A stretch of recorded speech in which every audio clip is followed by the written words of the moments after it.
Conference will now be recorded.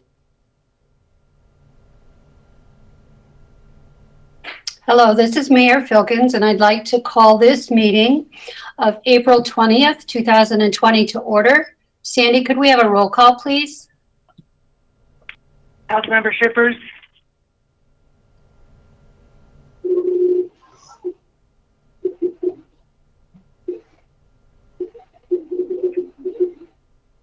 Councilmember Shippers.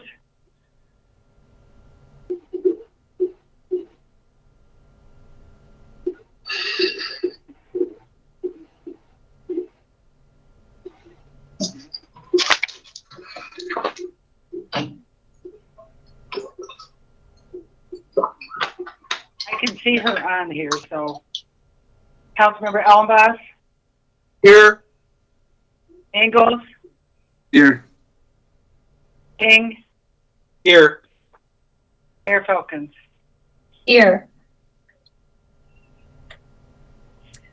Okay, at this time, if we could get a motion to approve the agenda for this evening.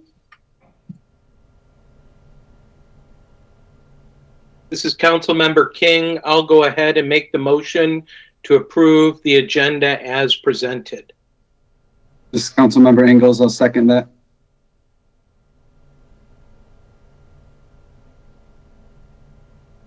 Councilmember Ellenboss.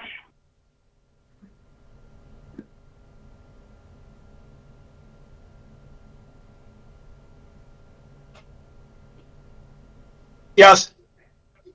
Ingalls. Yes. King. Yes.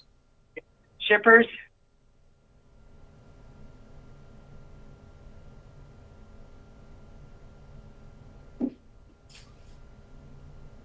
Mayor Filkins. Yes.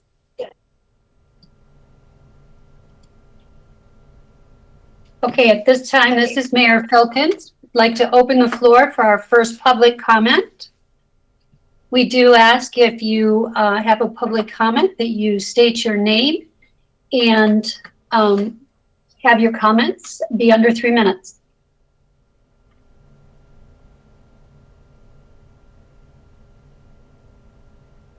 Hearing or seeing no one, we'll close public comment and move to the approval of the consent agenda. This evening, we do have the minutes from our regular meeting on April 6th, along with the minutes from the work session on the same day. This is Councilmember King. I'll go ahead and make the motion to approve the consent agenda as presented. Councilman Ellenboss seconds.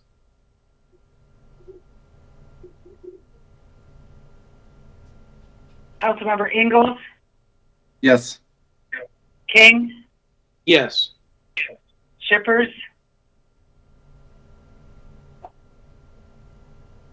Ellenboss. Yes. Mayor Filkins. Yes. Okay, this is Mayor Filkins, and this evening we do have a couple of public hearings, and so I'm going to turn that to Marcus.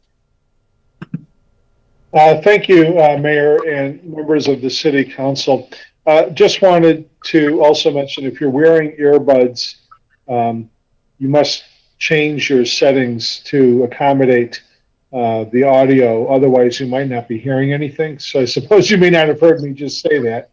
But I will mention, before we get into the two public hearings, they're both budget related. The first public hearing is regarding the capital improvement program for 2021 through 2026 fiscal years, whereas the second public hearing tonight is regarding our upcoming budget.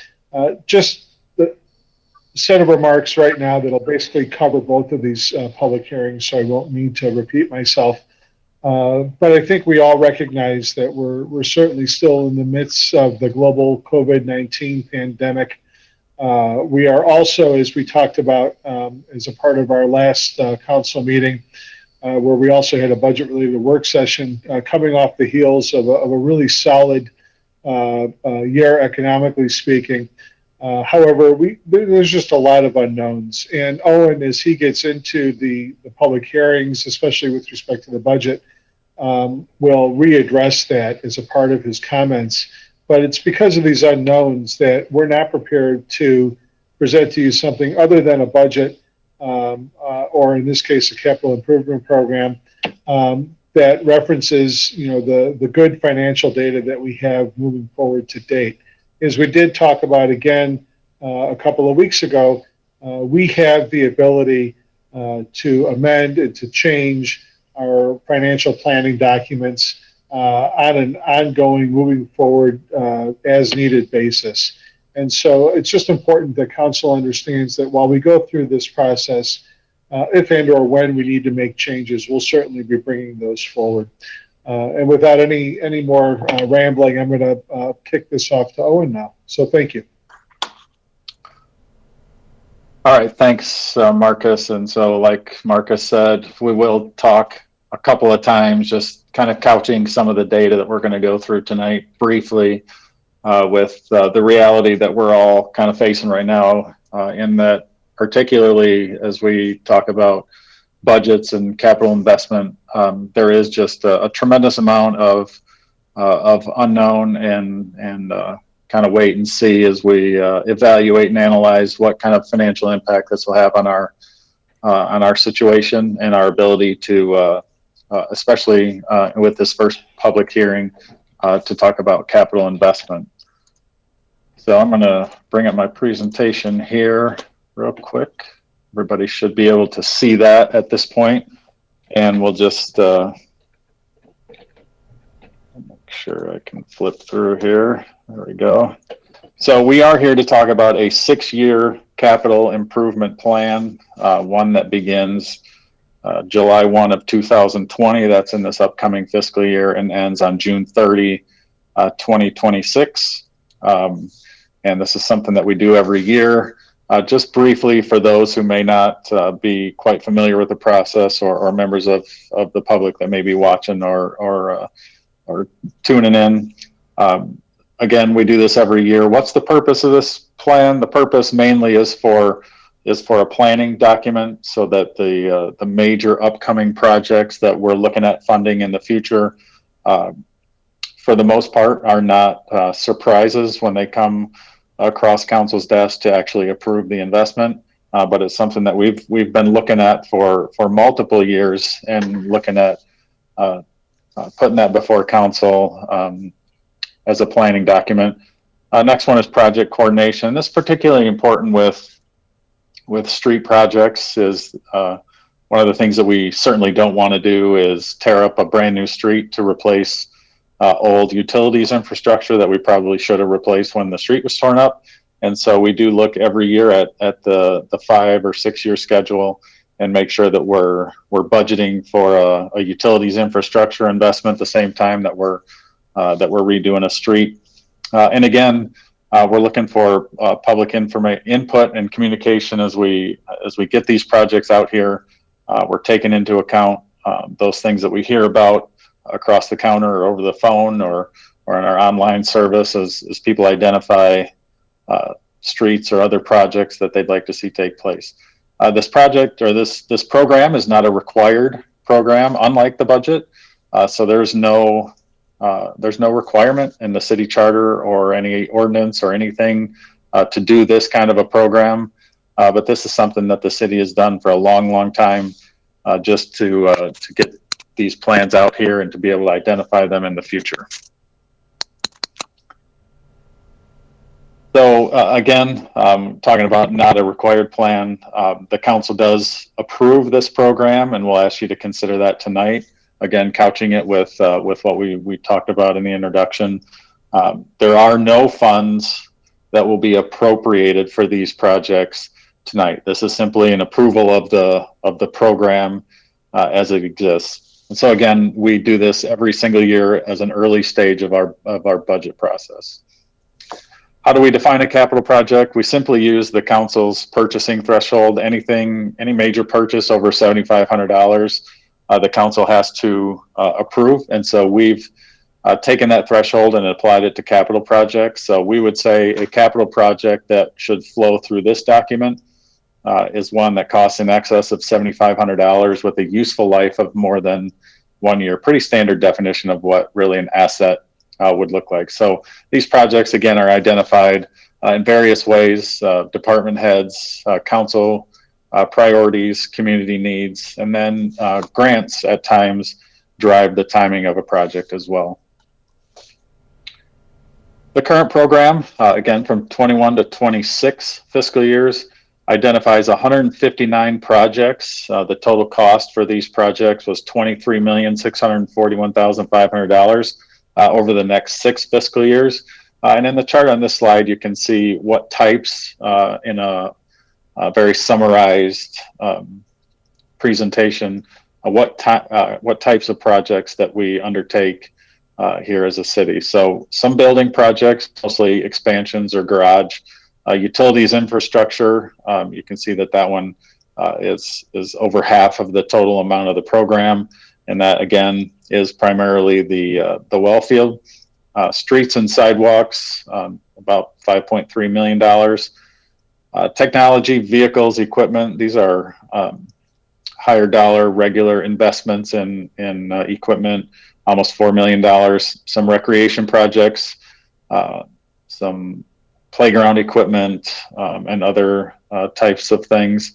And then in the industrial park expansion, the next phase of that is in this long-term plan as well. So 159 projects total for $23.6 million.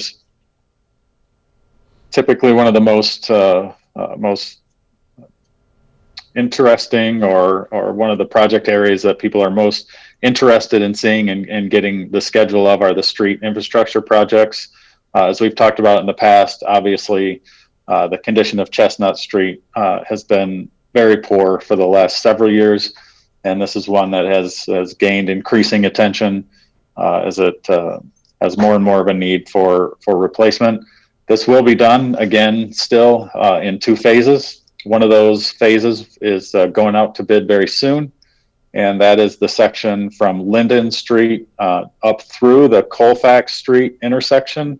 So that'll start by the Naval Reserve Cadillac Community Center building or the football field, and we'll go up, I think it's 3 blocks through the Colfax Street intersection. So that's by far the worst section of Chestnut Street, and so we're hoping to kick that off here early in the summer. From the local street side, Everett Street is up by the hospital. Everett Street from Cedar to Leicester is in very, very poor condition, and so we're anticipating redoing that one. And Stimson Street as well, just the shorter section from Carmel Street to the east end of Stimson, and then finishing the final phase of the street sign replacement project as well. Years 2 through 6 contain about $3.6 million in additional street infrastructure projects. Again, this level of investment was contingent upon bond financing, where we are going to issue $3.5 million initially in street improvement bonds. And as you recall at your last meeting, you did approve that bond authorizing resolution. And based on our current situation, we're still evaluating the level that we'll issue, but just for this street schedule, my assumption at this point will be it'll be something a little bit less than we had initially planned. Also, incidentally, West Bremer Street and Mason Street, those have been on the schedule. Those are both in very poor condition as well. Those are actually out for bid right now. The council will consider the award at your next meeting, and so we're hoping to have those actually done in the current fiscal year. The utilities infrastructure is another big area of investment, obviously. Hopefully after this year or so, we'll have this wellfield project off of this program, and so we'll see kind of a significant decline. But there are 27 total projects of utilities infrastructure, totaling just over $12 million. The current status of the well field, we're currently finalizing our funding application. for the Eagle Drinking Water Revolving Fund, DWRF, that we've used for financing in the past, and hoping potentially even that funding could be ready this fall. There are a couple of big sewer lining projects. That's something that we've tried one time and had good success with. This is obviously less cost than replacement. You don't have to tear up a street or anything like that, and extends the useful life of these existing sewer mains. And other infrastructure projects, these would be water mains and connections that we replace when streets are torn up. $2.5 million of those kinds of projects over the next 6 years. We also have operations that require a number of pieces of heavy equipment. There are 7 such purchases in the current 6-year program, totaling just over $1.4 million. In the upcoming fiscal year, we plan on replacing the last of 5 frontline plow trucks. And again, after not being able to replace any for just over a decade, this will complete the update of this really important fleet. So we've actually, as you remember, we've awarded that purchase, and we expect that these trucks should be able to be deployed for the upcoming winter season. One of the things we've added in is an overhaul of our aerial truck, and I know $250,000 sounds like a lot of money for an overhaul. This is about a $1.75 million truck. It is 25 years old, and so we're hoping to be able to extend the life of the current unit for up to 10 years with this refurb investment. Our department does a fantastic job of taking care of their equipment, maintaining it well, and so I think that's a noteworthy compliment to the department on how they treat the equipment that allows us to get some extra life out of this really, really costly equipment. There's a backhoe in the utilities department. And then finally in year 6 is the replacement of the second fire engine. We currently have one that's being built, and then the next one will be replaced in about 6 years. Just other projects to highlight very briefly. Looking through some other information I have here. The police patrol vehicles, we're now transitioning to an SUV model, utility type, similar to what we bought for the K9 vehicle a couple of years ago. We have 8 total vehicles in the fleet. 5 of these, including the K9, are used for patrol. And we really do need to keep on investing in new vehicles so that we don't fall too far behind from a mileage and maintenance standpoint. Just to give you some information, last year at this time, our average fleet mileage for our patrol vehicles was about 41,000 miles. We did not replace a K9 or a patrol vehicle in the current fiscal year. And at this point, our average miles is up to 68,000. So you can see the miles add up quick on these vehicles, and that emphasizes the importance of regular investment for these things. So estimated investment is about 40 to just over 40 for each of these vehicles. We also have some playground equipment that's in the budget or in the program, and $75,000 total over 2 different years, year 2 and year 5. These playgrounds are aging, and so there really is a need to keep them inspected for safety, and to have some dollars in there to replace as needed. So we keep this valuable recreation opportunity open and safe for the kids that use it. And then the other thing we do each and every year is put $20,000 into the program where we can use that money to replace 12 to 15 computers, depending on what the model is and who it may be for.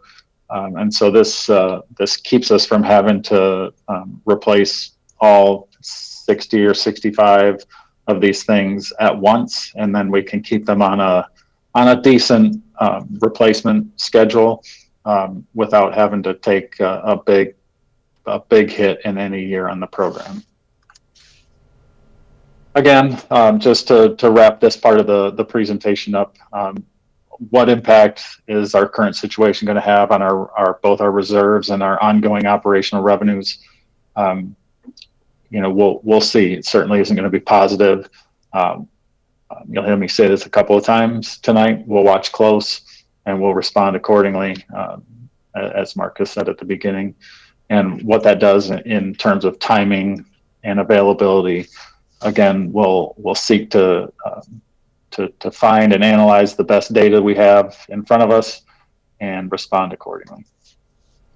To wrap it up, again, this is not a required process. Tonight we are seeking approval of the program.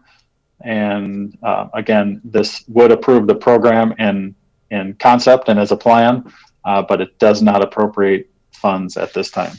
So with that, I'll turn this presentation off and open it up for any questions you may have. Okay, before we do any questions on the part of the council, this is Mayor Filkins. We'll first go ahead and open the public meeting. So if we have any listeners that would like to comment, now would be the time to do that.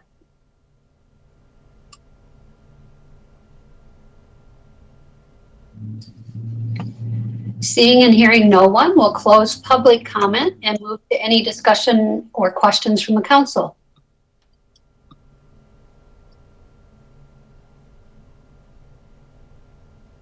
There are no questions or discussions. If someone would like to make a motion.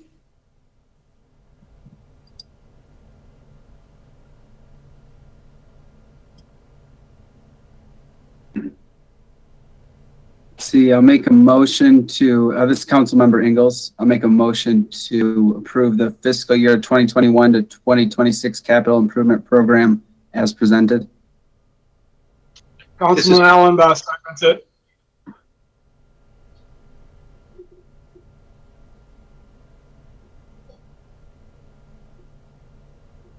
Oops.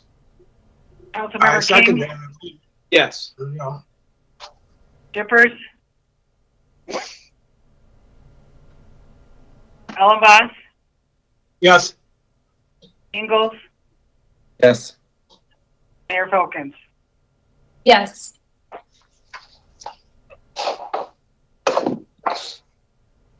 Okay, so that will take us to our second public hearing for this evening, and I'll turn it to Marcus.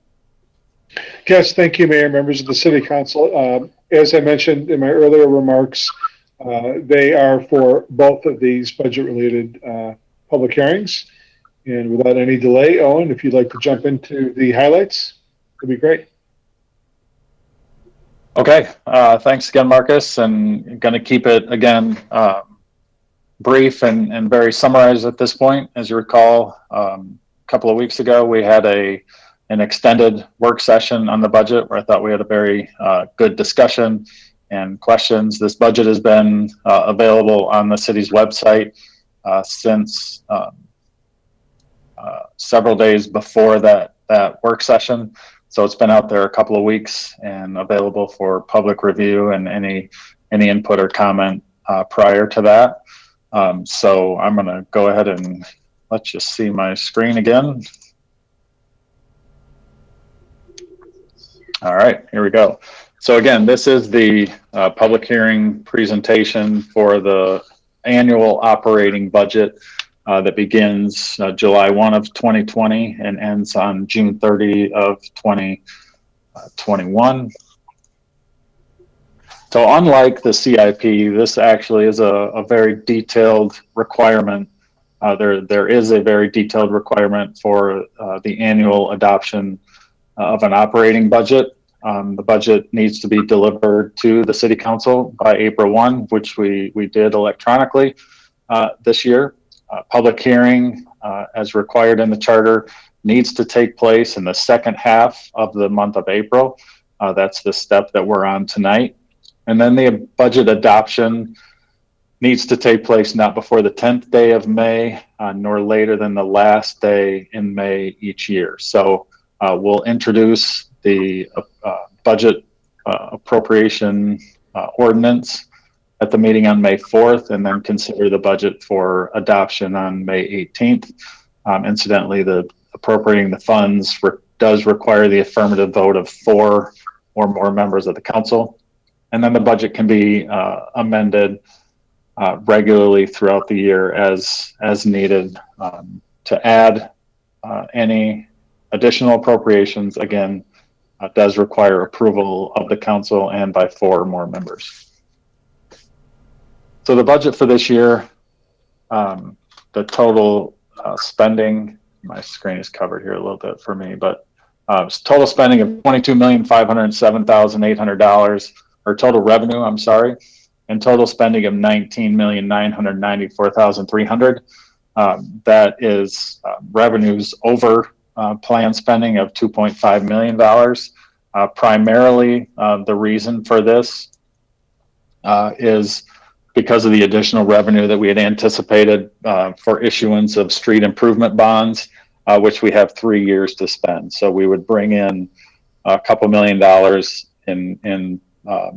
in bonds, more than we had planned to spend in year 1, but we would spend that down over the couple years. So that really is almost exclusively responsible for that $2.5 million of revenue over what the budget plans for spending in the year. The revenue summary looks like this. Again, taxes are just under 20%. Intergovernmental revenues, that's primarily from the state of Michigan, about 18%. Charges for services, and again, this is mostly from water and sewer user charges.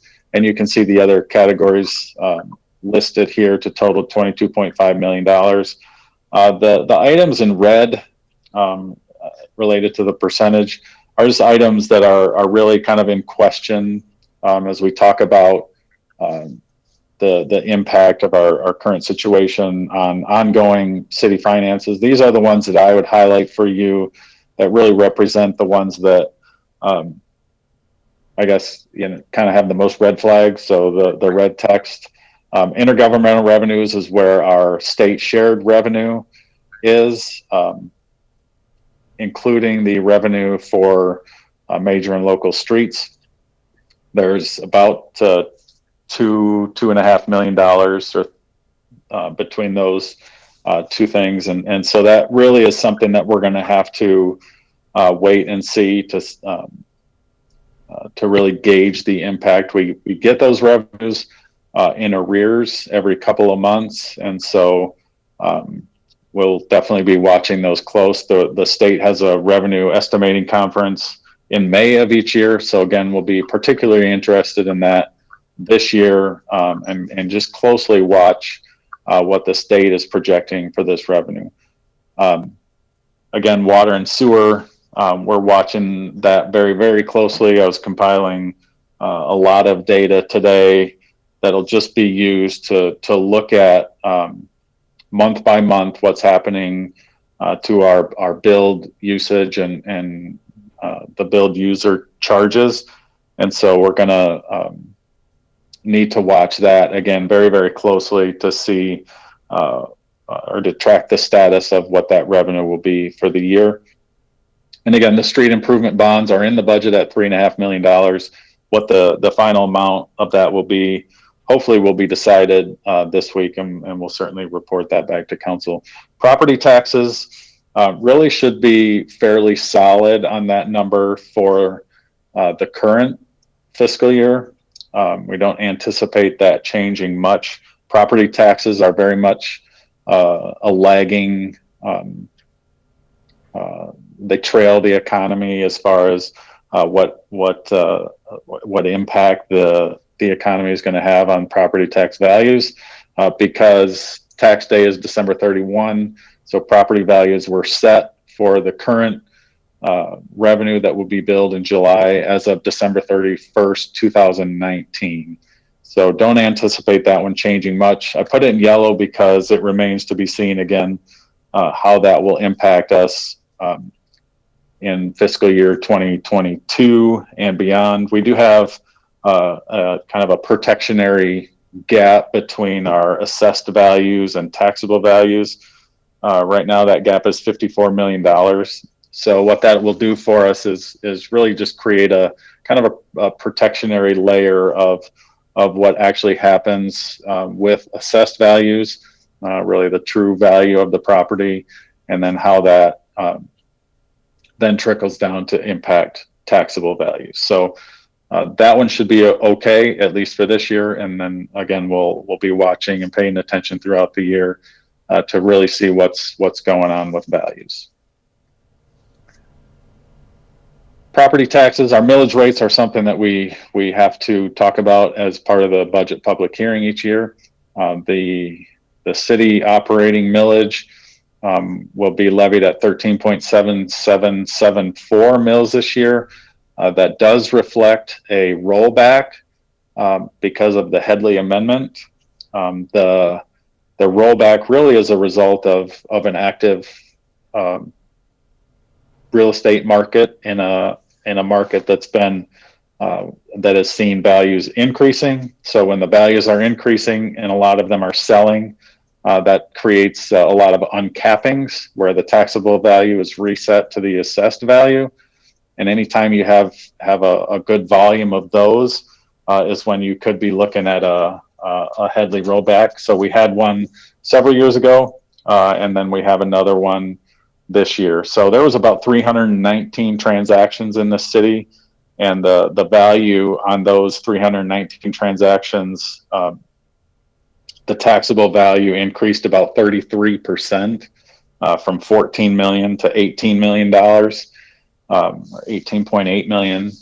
And so that really was, when you contrast that with the state's CPI of 1.9%, you can see how that can create a growth situation that causes a Headley Amendment. In addition, we levy 1.9548 mills on downtown properties only. This millage goes directly into the DDA's fund and is used for supporting the activities directly in the downtown district. And then again, a portion of each tax levy is captured by several of our authorities, the LDFA, the DDA, and the Brownfield. Some more highlights on our revenue side. User charges, our trash and recycling falls into there. I said a couple of weeks ago at the work session that we should have numbers finalized by this meeting, and other than communicating them to the haulers, all of the index reports are in. So it looks like we'll have about a 27-cent per month increase from Republic, which is 2.6%, but a slight drop in the recycling revenue. So the net increase on a monthly bill is 24 cents, which computes to $2.88 total for the entire year. And then you can see what the total monthly bill will be there. These increases are passed directly through to the haulers.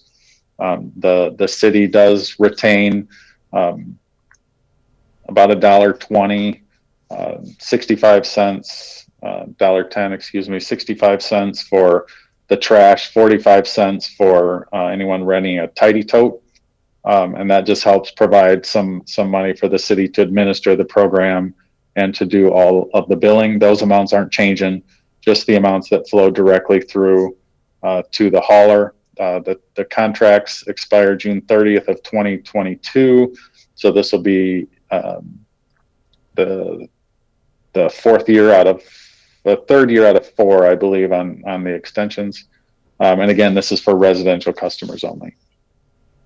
On the water and sewer user charge side, we did spend a decent amount of time discussing this at the work session a couple of weeks ago.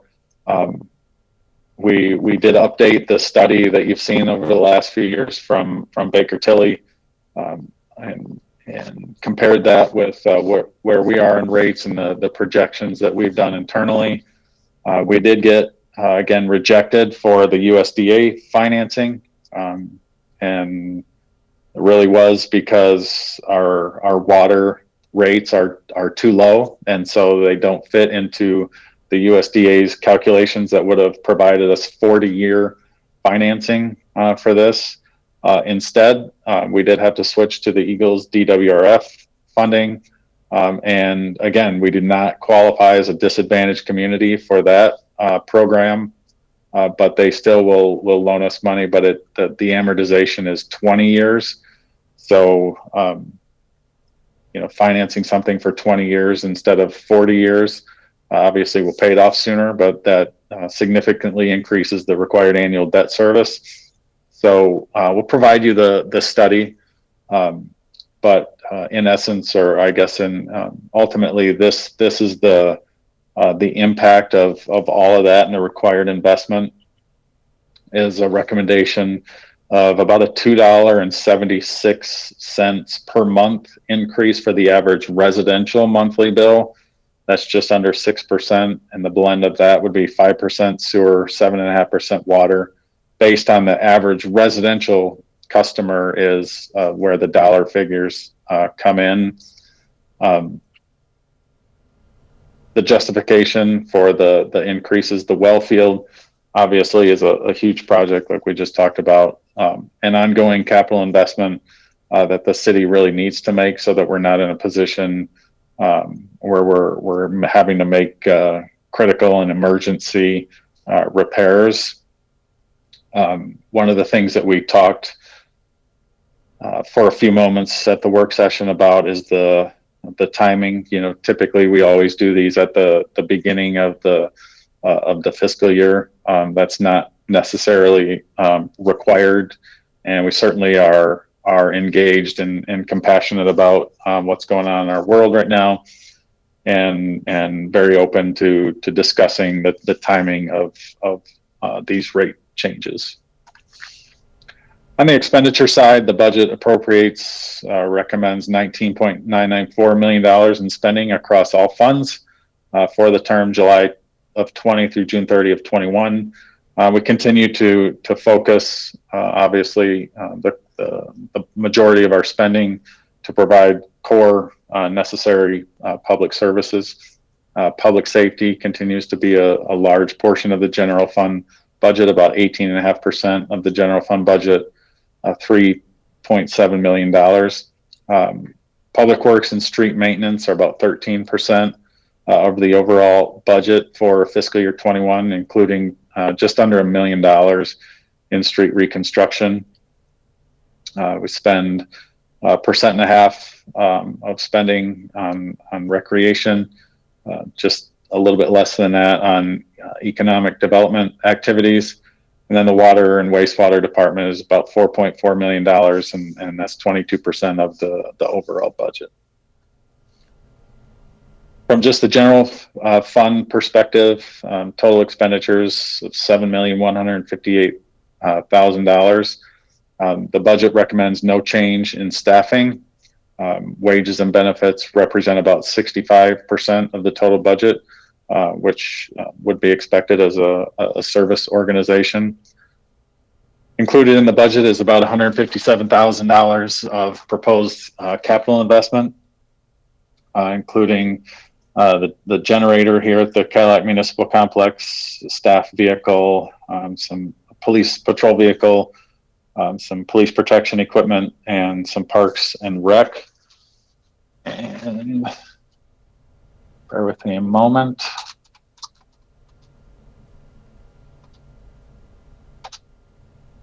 So talking about priorities, and one of the things where we may be able to make some adjustments, as I look at this list of proposed capital for the upcoming year, other than the police projects and a $7,500 mower in the parks department, the other ones really are ones that we could kind of put an asterisk by as we have to make adjustments. So one of the things I'm pleased to report is out of a $7.1 million budget, we don't plan on using any fund balance. So if you can adjust from capital, you can see how that can provide you some flexibility to make some quick adjustments to an environment where your revenue has taken a hit. So certainly would not recommend not moving forward to to purchase a police vehicle.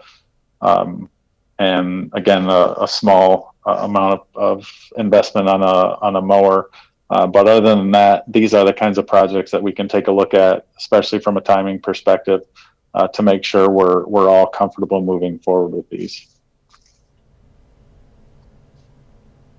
Spending in the water and sewer fund, about $4.4 million. Staffing represents 38% of the water and sewer fund.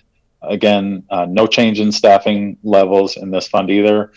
5-year projections that we've done and looked at from the Baker-Tilly study even, they show the current plan does provide us sufficient revenue to fund our ongoing maintenance activities.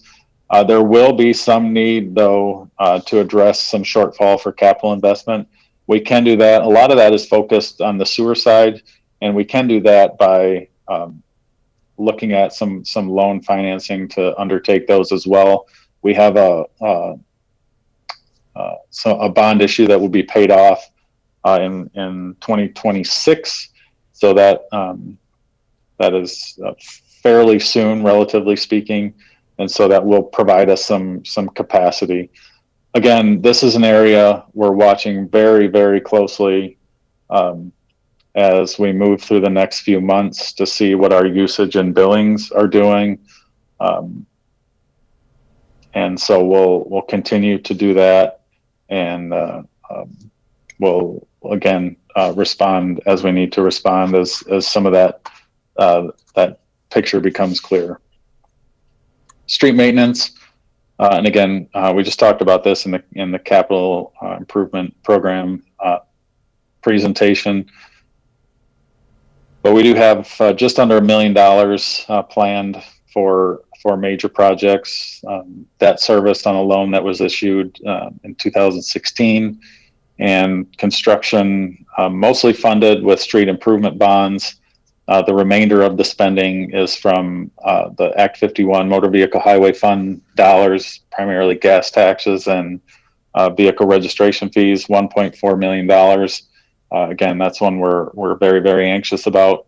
The trunk line reimbursement, this is directly from the state to manage the state-owned portions of M55 and 131 that go through town, about $223,000. And then the general fund does subsidize these activities with a contribution of about $60,000 as well. That really concludes the overview of the finance details of the budget. I just want to highlight the very transparent budget process that we're very, very committed to. We did hold a work session on April 6th. We do have this public hearing here tonight. We'll introduce the ordinance to adopt the budget on May 4, which will require a second public hearing. Won't be a presentation like this necessarily, but we'll require that second public hearing on the 18th before the budget is adopted by council, which again has to be done with a 4/5 vote of council. The budget is available for public review. It's been on the website for a number of weeks now. So again, the next process for the budget will be adoption on the 18th. I'm always happy to have any ongoing discussions or answer any questions, both from members of the council, members of the public. Put my contact information, that's a direct line for me, as well as my email address. Always happy to discuss proposed budgets and plans, and so feel free to contact me as you would desire. Any changes, any adjustments can be made up through adoption of the budget, and after that would simply need to be just budget amendments once the fiscal year actually starts. And we already talked about the additional public hearing that we need to have. That concludes my presentation, and so I'm going to go ahead and unshare my screen and get back on video, and happy to walk through any questions that council may have. Okay, thank you, Owen. This is Mayor Filkins, and at this time, we'll open the floor for any public comment as it relates to this public hearing.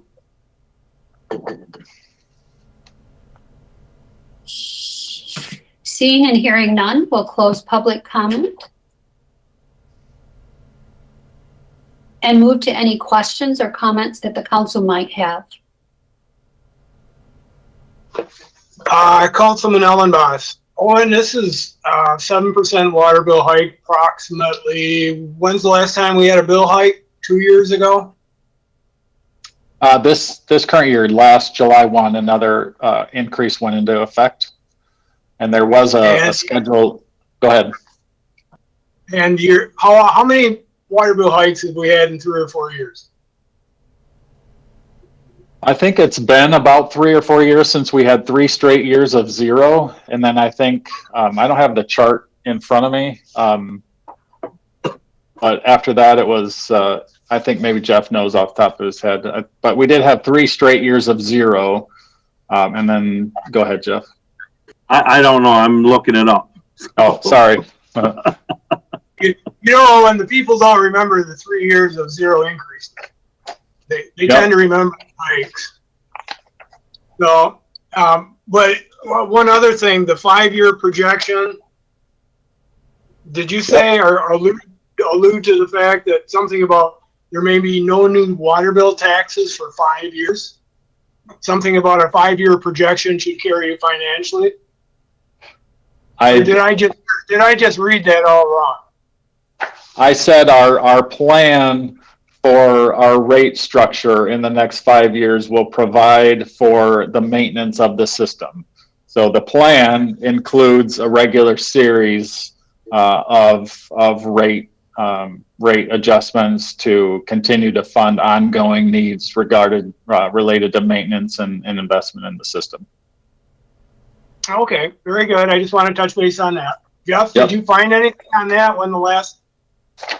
Yeah, we've had rate increases the last 4 years, and then the previous 3 years to that, we did not have any. Okay, that's the point I wanted to make. I'm all set. Thank you.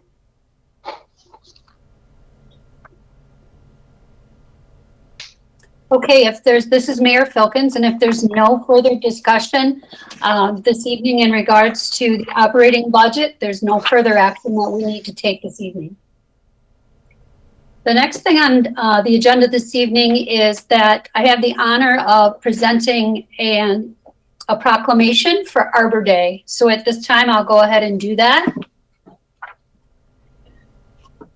Whereas the legislature of this state has adopted an act designating Arbor Day, and whereas it is the purpose of the designation of this day throughout the nation to encourage the planting of shade and forest trees, to encourage the harvesting of our forest crops by approved conservation methods, and to encourage the protection of our forests from the scourge of devastating fires, insects, and diseases that destroy the beauty and usefulness of our woodlands, as well as their wildlife. And whereas through the cooperation of all residents of this city, the beneficial effects of forest tree planting, proper conservation practices in harvesting timber, and the protection from the natural enemies of the forest can be materially increased, and we can pass on an enduring heritage of vital natural resources to succeeding generations. And therefore I, Carla J. Filkins, Mayor of the City of Cadillac, Michigan, do hereby proclaim Friday, April 24th, 2020 as Arbor Day in Cadillac, and urge everyone able to do so to observe this day by the planting of 1 or more trees during the year 2020. Given under my hand and seal of the City of Cadillac this 24th day of April in the year of our Lord, 2020. Okay, and with that, then we will move to this evening's manager's report with Marcus.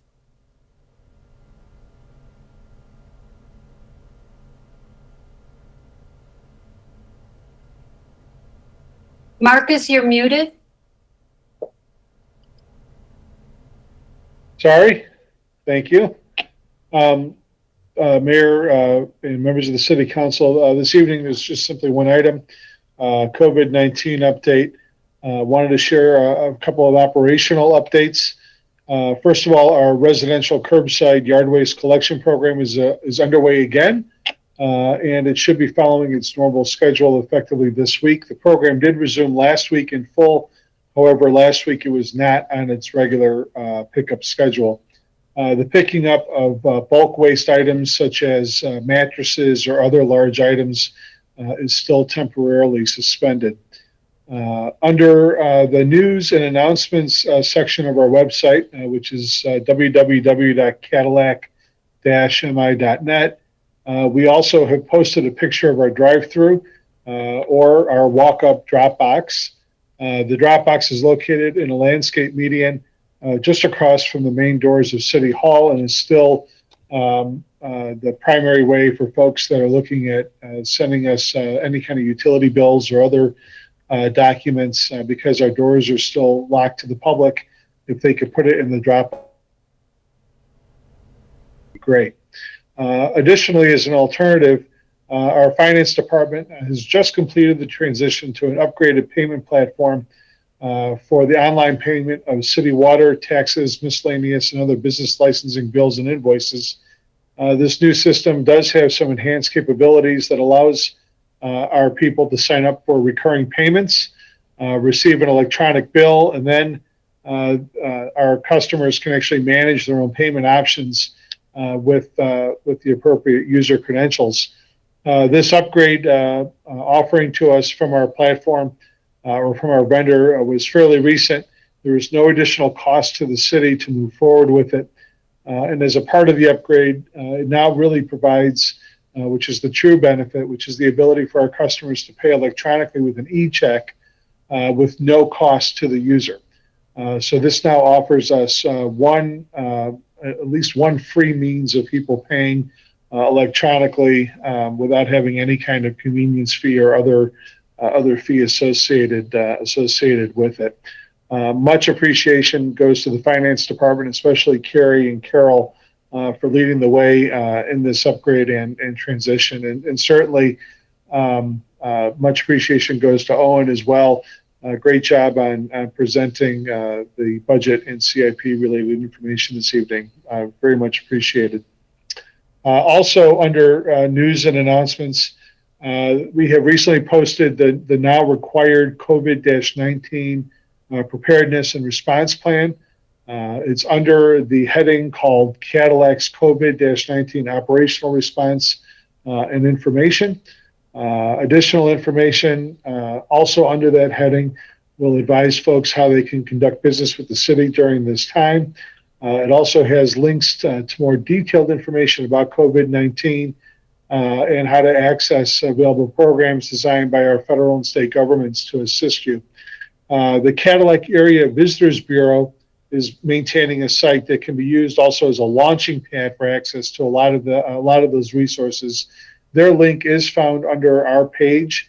However, you could also simply go to www.cadillacmichigan.com /COVID updates directly and can get access to that. With respect to some updates about the pandemic and just localizing it, as of 3 o'clock this afternoon, our district health department number 10 that covers Crawford County, Kalkaska County, Lake County, Manistee, Mason, Mecosta, Missaukee, Newaygo, Oceana, and Wexford counties provided the following.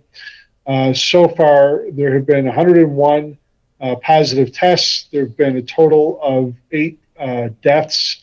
And as of today, they've reported just 4 new cases, one in Mecosta, one in Missaukee, and 2 in Newaygo. Within our 10-county jurisdiction, the cumulative totals are 7 positives within Wexford County. With respect to the fatalities, there's been 1 in Wexford County. And I would encourage people to visit www.dhd10.org for a lot more information and details. And that's it. So thank you. Okay, this is Mayor Filkins. Thank you, Marcus. So that then will take us to the next item on our agenda this evening, which is the adoption of a couple of resolutions. And so I'm going to hand it back to Marcus again for that. Thank you, Mayor and members of the City Council. The first item this evening under adoption of ordinances and resolutions has to deal with the Cadillac Lofts Brownfield Plan Amendment. And I am going to kick this to Mac McClellan, the Cadillac Brownfield Authority consultant, to explain what we're doing this evening in terms of the amendment.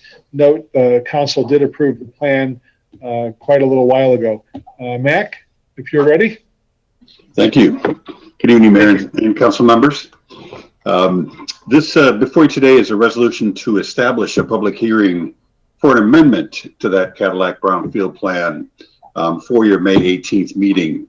The purpose of the amendment is to increase the budget for public infrastructure improvements because of the lack availability of CDBG fund, Community Development Block Grant funding at this time. The original plan included an allocation to match a proposed CDBG grant for improvements to Mitchell, Cass, Chapin, and Shelby streets and parking improvements. And then that dollars would be reimbursed from state and local capture from increased taxes generated by Cadillac Lofts. As the council is aware, there's a process to conduct a survey to update the eligibility of the city, to update city for eligibility for CDBG grants, but that's been put on hold as a result of the situation. But there are some improvements that need to happen as part of the phase one now, specifically Shelby Street improvements. And this amendment would allow those infrastructure improvements to move forward and really kind of have a belt and suspenders approach between brownfield TIF and potential CDBG grants to cover the costs of those infrastructure improvements. If a grant is available, these brownfield TIF dollars would not be utilized. And I'll take responsibility for this, but kind of due to a calculation error in the original projections when Owen and I were looking through and kind of walking through this potential impossibility, saw a miscalculation that shorted the available revenues for the project. A fairly complex combination of tax abatements kind of caused that. And so as a result, even though we're increasing this amount of dollars for public infrastructure improvements related to the project, it really only increased the projection from 19 to 20 years. So there's not an extended time frame for the plan, only increased or more accurate calculations for the revenues.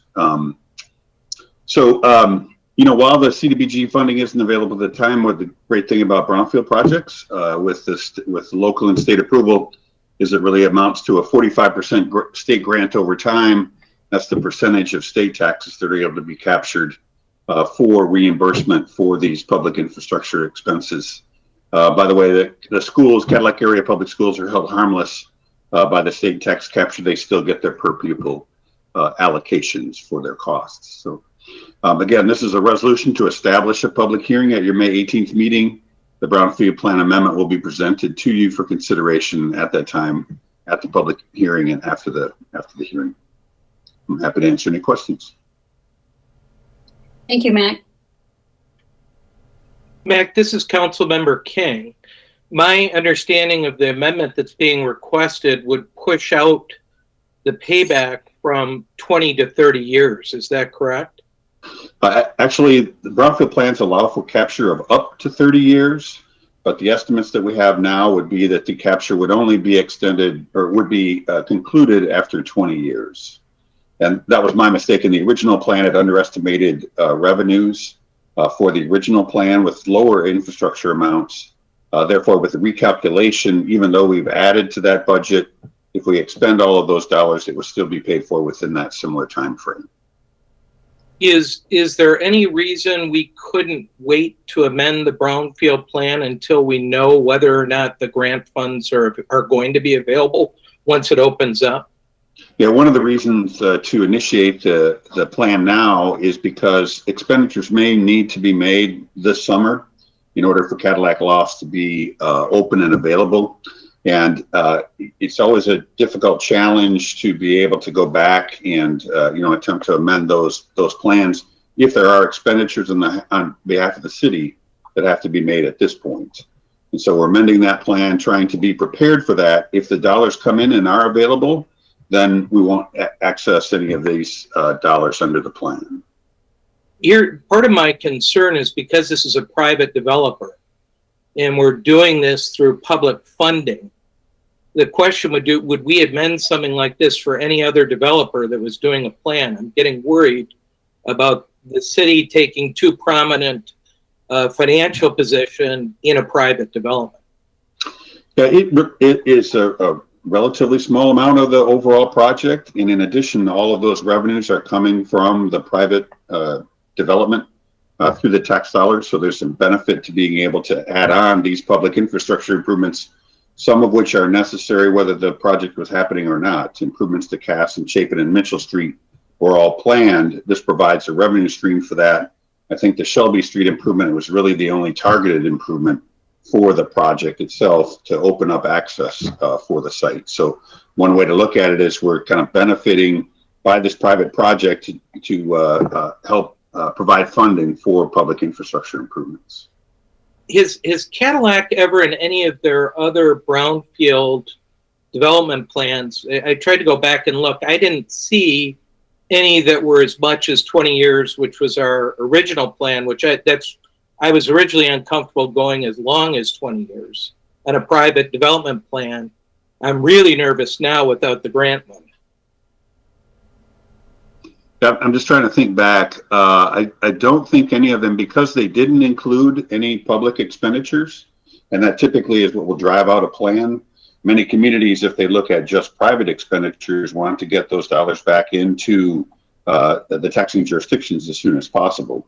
But if there are public improvements that are added, many communities will say, because of the extension of those public improvements and an ability to finance those public improvements, that we're willing to extend that capture a little bit because there's a direct public benefit, not just a benefit to the developer. So I think that's the unique part in this case, is there's a large amount of public improvements that will be paid for by the project itself. Therefore, it may make sense for the community to extend that capture because they're achieving some revenues to have some public benefit. Does that respond to your question? Yes, thank you. Okay.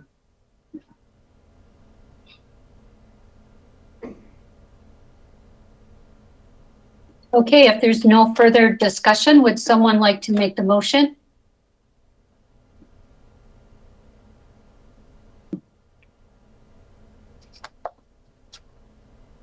Yeah, I'll make the motion to adopt the resolution for the Cadillac Lofts Brownfield Plan Amendment and set a public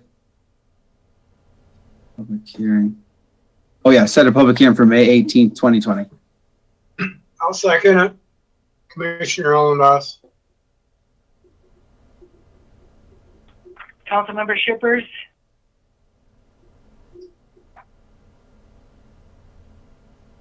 Ellenboss, Yes. Ingalls, Yes. King, No. Mayor Folkins. Yes, motion carries. Thank you very much. I believe I'll sign off now, if that's okay. Yes, thank you, Mac. Appreciate your time and your explanations. Mayor, if we're good to move on? Yes, we are. Okay.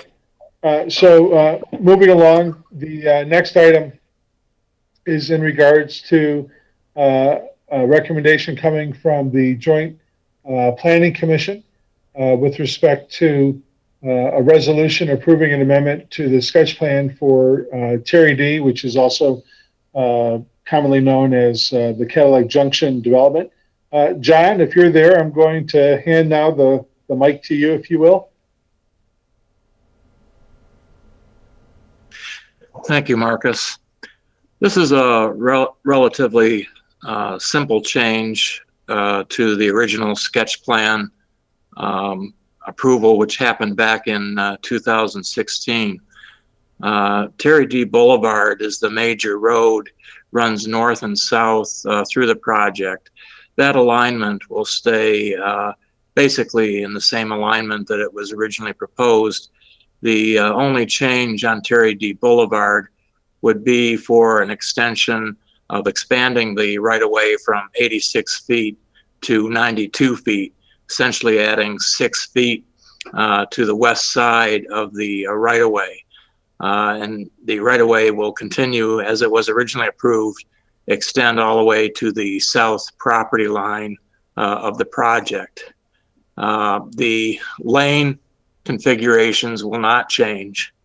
The road was built initially for 5 lanes coming off of M55, and those 5 lanes get carried through the retention detention basin in the project. And then it gets narrowed down to 3 lanes, and the proposal for the foreseeable future is for 3 lanes all the way to the end of the developable sites in the project. The reason for the expansion is some consideration and some forward looking thoughts to what might happen in Cadillac Investments property. Should there be a great deal of density in that project, then if there should ever be a need to expand the 5 lanes through the project, the right-of-way would be there to take care of that. With respect to the second road that's impacted, which was originally Terry D. Court, that's been the name changed to Carla Lane.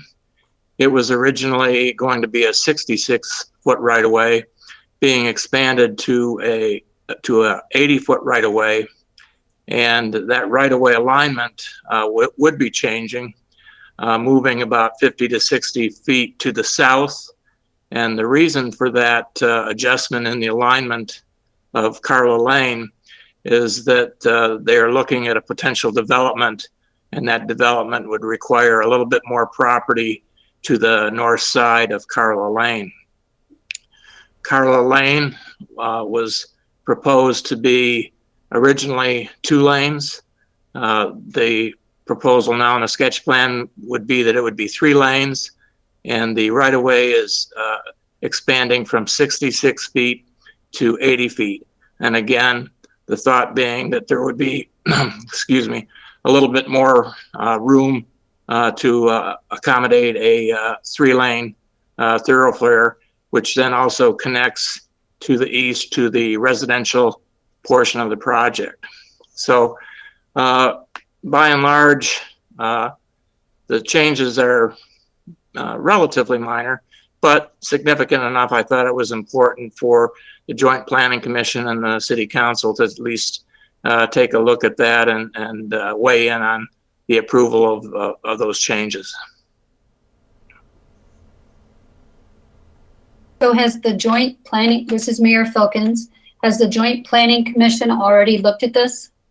Yes, they have, and they approved and recommended approval by the council by unanimous vote. Okay, thank you. I'm sorry if I missed that.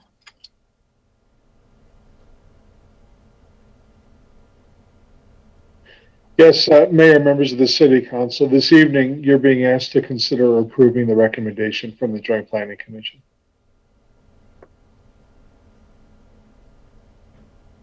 Would someone like to make that motion, please? This is Councilmember King. I'll go ahead and make the motion to adopt the resolution approving amendment to the sketch plan for Terry D. I'll second it. This is,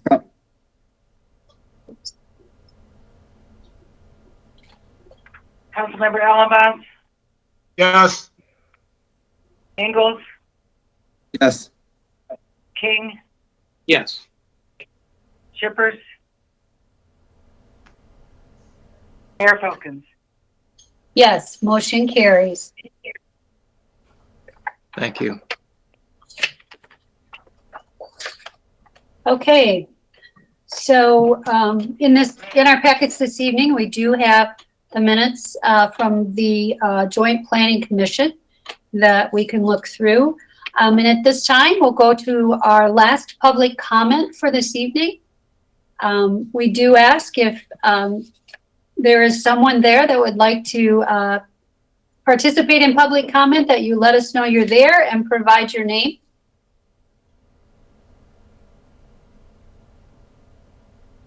Seeing and hearing no one, we'll close public comment and move to the good of the order this evening.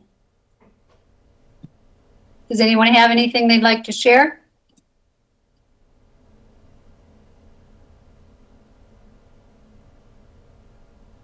Seeing no one and hearing no one, we'll then go ahead and adjourn the meeting. Thank you, everyone.